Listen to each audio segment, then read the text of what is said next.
This video will be focusing on an overview of the volunteer guide and will be specifically focusing on track A of the project. So when you signed up to be a volunteer, you should have received an email with a link to this volunteer guide.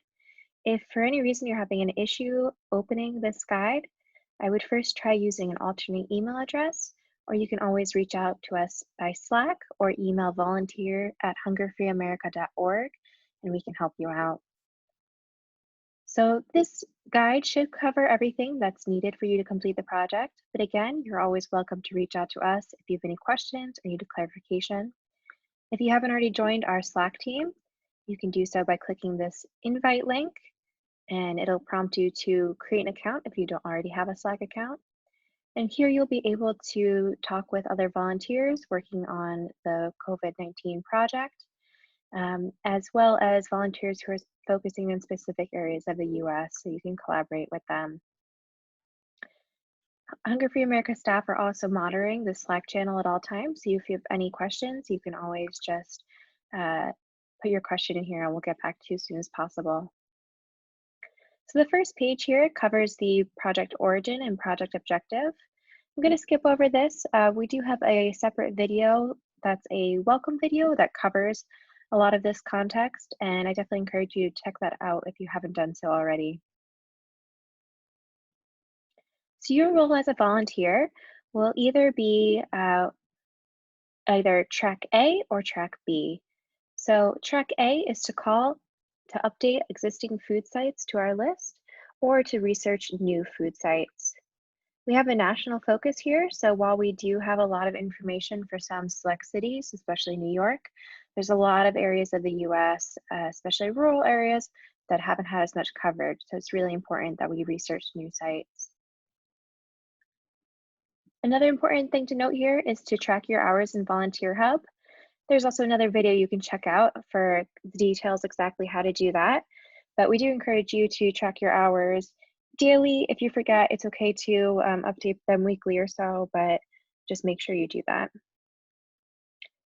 On Hunger Free America's side, we're here to support you as much as needed.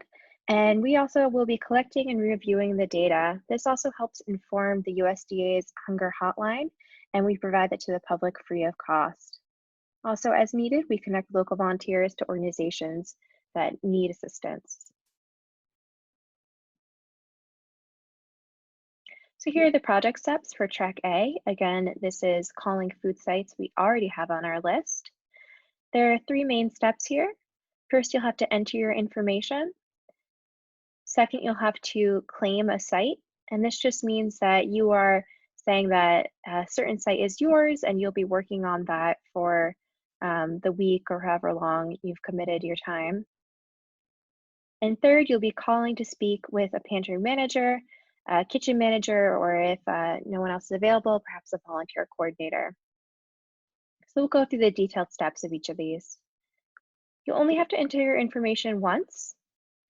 And this isn't to spam you or anything. This is just so we can keep track of who's doing what and make sure there's no work that's being duplicated. And also, if we need to reach out for you for any reason to get a hold of you to clarify something you wrote, that's what we're looking for. I'm gonna actually use my Hunger Free one. And we definitely aren't here to spam you. So you can just go through this flow. It's real quick. And then that's it. And again, you only have to do this once. And it's going to automatically direct you to our site list. So this is the list of all the sites we have so far. You can see here the name of the site, and then also their address is here. But if you scroll to the right, that's where you can find more information like their contact phone number, email, their website URL, what type of site they are, so soup kitchen, food pantry, meal delivery, as well as their address.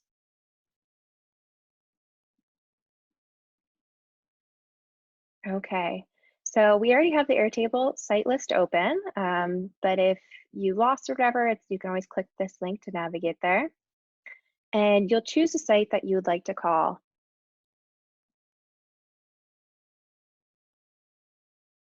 And if you're unsure of where you want to start, you can always just start at the top here. So you'll be looking at this column to claim your site, and you can claim up to 5 sites at one time. And so if I look here and I see an email address and say, oh, that's actually claimed already, so you can move on to the next one. Or if you have family or friends in a certain area, you really want to focus there. Let's see, I live in New York, so I feel a little more connected to New York. I think I'll focus there. So I can just scroll down. This is the state column here. Okay, here's New York. And okay, I think I'm gonna focus on this soup kitchen.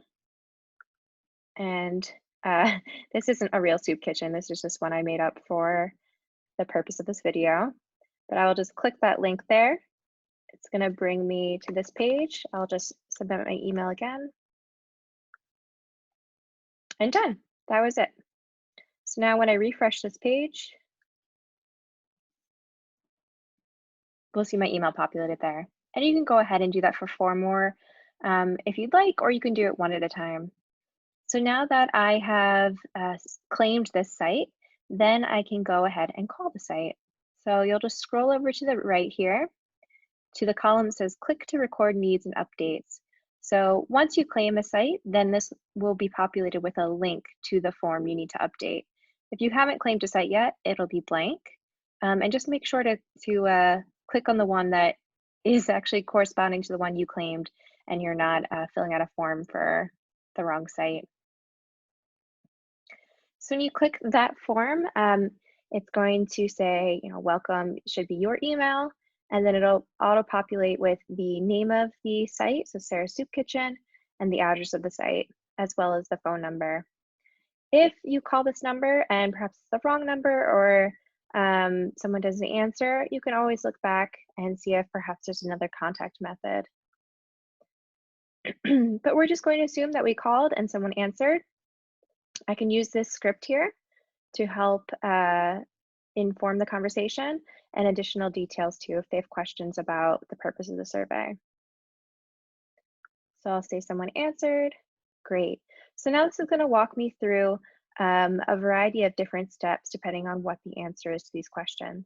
If the status of the site is closed, it's just going to ask a few less questions, and it's mainly just going to focus on collecting contact information of the site. So maybe we can call back later and see if they've opened.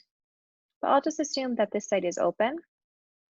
And then we want to always make sure that we confirm the name and the address are both correct. So if they weren't correct, I could choose one of these. I'll just choose that. If they were correct, of course, you can choose that it was correct, and you won't need to go through the flow of changing the address. So we want to get the full name of who answered.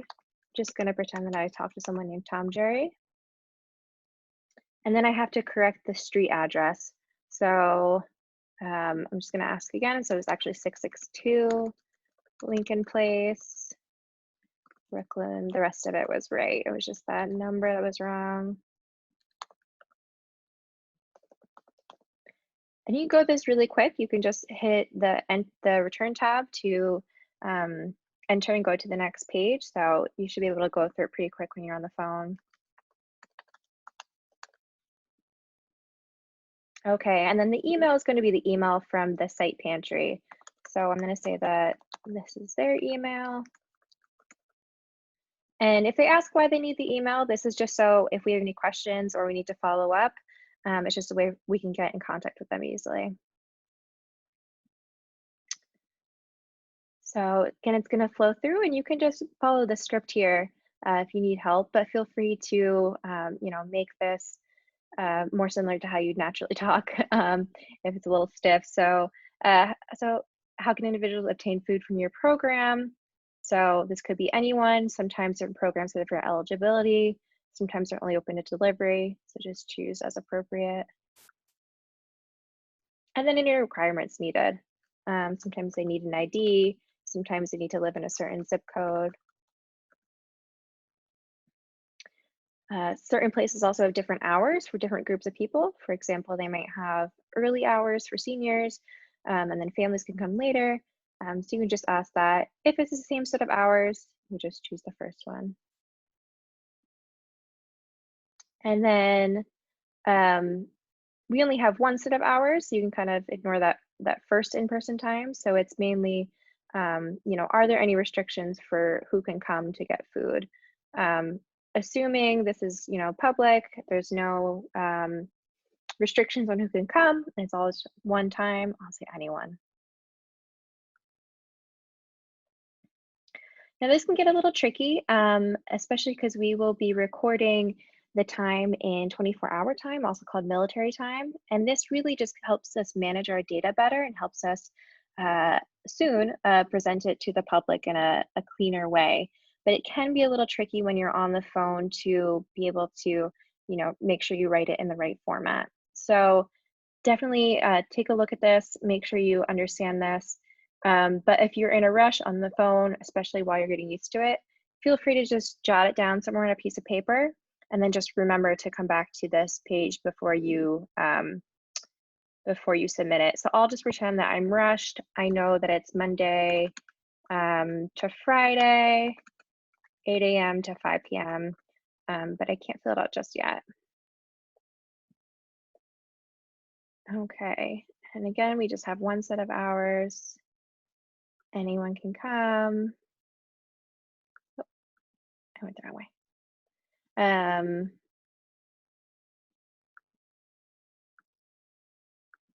All right, sorry about that.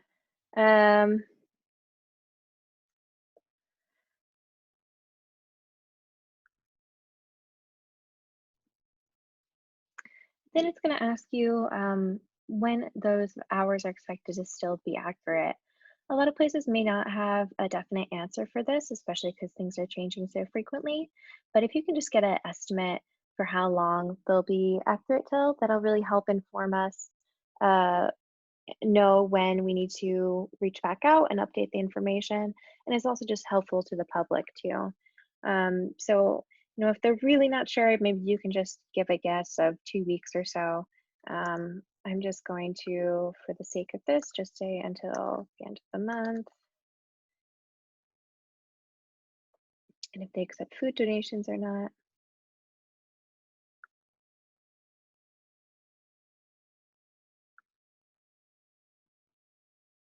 So for these questions, if you're trying to type and it's shaking like this, that just means you can only put a numerical answer in there. So if they, answer that they can't handle any more food, obviously that would just be a 0. Um, and again, a rough estimate is totally okay.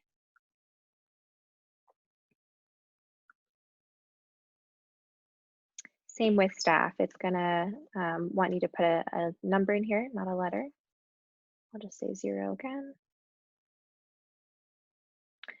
Now, if they would like assistance recruiting volunteers, um, they're only going to get to that screen if they noted that they did need some help with their staff. And they can say if they need anything else, say no. The best way to contact them, you can only choose one choice here, so whatever is easiest for them. It might be phone, maybe email.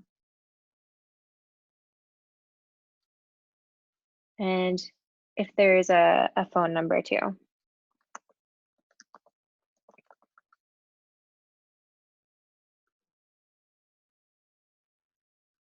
And we already entered the phone number for um, if it was the same as the contact person, so I'm actually just going to skip that. This will be the website,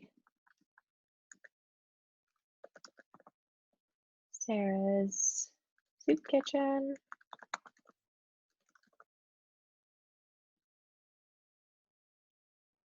There's no social media page.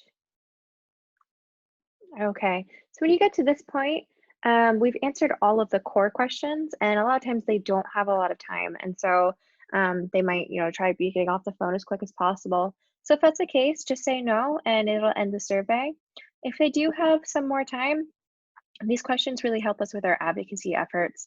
So if they are willing to give you a few extra moments of their time, then it's going to ask questions that aren't as direct to their day-to-day operations, but kind of how they've changed their operations since COVID and the impact of COVID.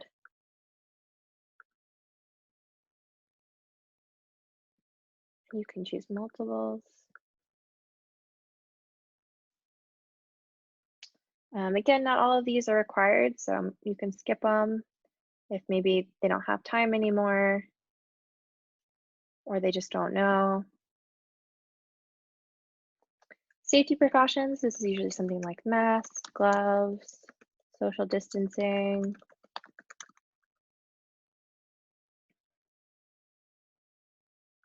Other languages are really important to know too, so we can direct both volunteers and people in need. And then if they happen to know anyone else, I'll say, you know what, actually, they don't know anyone.